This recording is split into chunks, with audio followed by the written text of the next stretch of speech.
কৃষিপ্রধান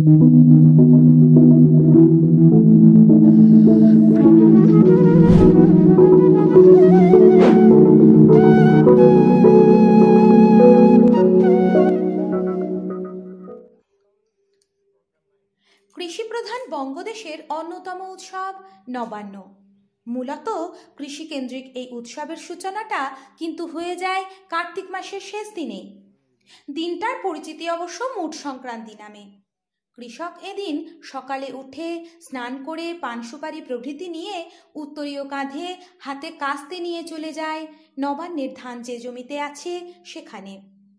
ক্ষেতের ঈশান কোণে পান সুপারি প্রভৃতি দিয়ে প্রণাম করার পর আড়াই ঝাড় ধান গাছ কেটে উত্তরীয় নামাবলী বা রেশম কাপড় দিয়ে তা জড়িয়ে মাথায় চাপিয়ে শঙ্খধ্বনি করতে করতে নিয়ে আসা হয় বাড়িতে।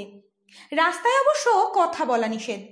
এদিকে উঠোনে দেওয়া হয় আলপনা, তার উপর রাখা হয় আলপনা আঁকা পিঁড়ি।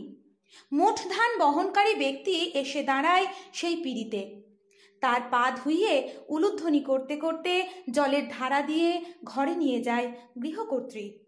সেখানে ছোট্ট বেদিতে লক্ষ্মী রূপে স্থাপন করা হয় ধান গাছগুলোকে। এরপর পুজো করে তা তুলে রাখা হয়। ধান গাছগুলো পরে পৌষ মাসে লক্ষ্মী পুজোর সন্ধ্যায় গৃহের বিভিন্ন স্থানে ও দ্রব্যের উপর রাখা হয় একদিনের জন্য।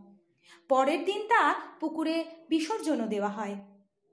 তবে বলা যায় মূলত ক্ষেতের সোনার ধান যাতে নির্বিঘ্নে ঘরে আসে তার জন্যই এই পুজো।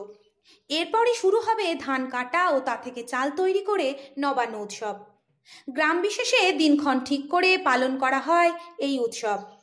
ক্ষেতের প্রথম শস্য এদিন সবার আগে দেবদেবীদের ও প্রকৃতিকে উৎসর্গ করা হয়।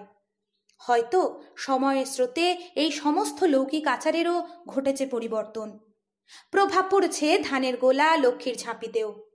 তবুও দেশটা যেহেতু কৃষি নির্ভর, তাই কৃষিকেন্দ্রিক এই সমস্ত আচার যে একেবারে মুছে যাবে না তা বলাই যায়। আমরাও এক এক করে প্রতিটা মাটির উৎসব আচার তুলে ধরব আপনাদের সামনে, এই প্রতিশ্রুতি দিয়ে রাখলাম। দেবাশিস পালের রিপোর্ট, মাটির খবর।